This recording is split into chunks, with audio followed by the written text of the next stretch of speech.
It was the most difficult decision I've ever made in my life.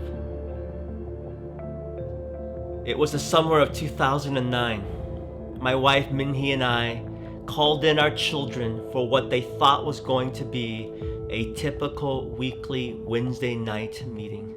But that night, we told them that we had to each pack one bag with our basic essentials, a couple books, a favorite toy, and that we would be moving out of our home in 2 days. Our oldest daughter, Jubilee, then 11, wondered if we were bankrupt. Our 9-year-old daughter, Trinity, wondered if we were going to be homeless, and our 7-year-old son, Jedi.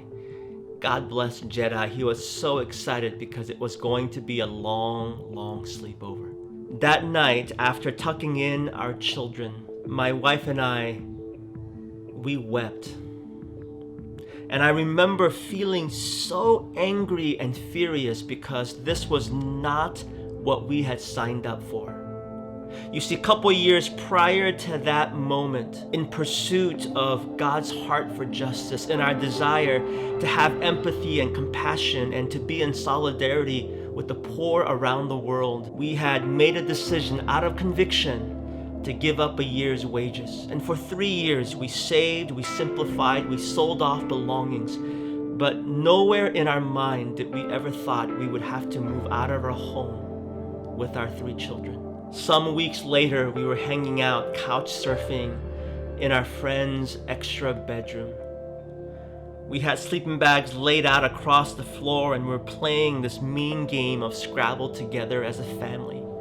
There was laughter in the air, and those weeks had healed some of that anger and wounds in my heart.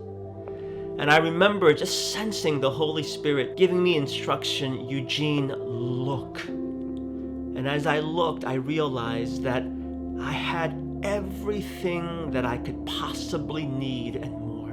My faith in Jesus, my covenant marriage and relationship with Minhee, and our children.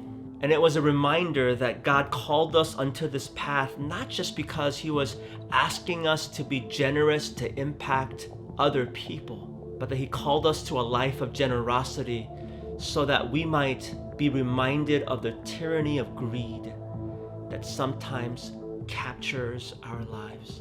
And oftentimes when I place my faith or my security or my significance in the material stuff that we clutter our lives with, this was a reminder that God has given me enough, that I have enough, that we have enough, and more significantly, that God is our enough.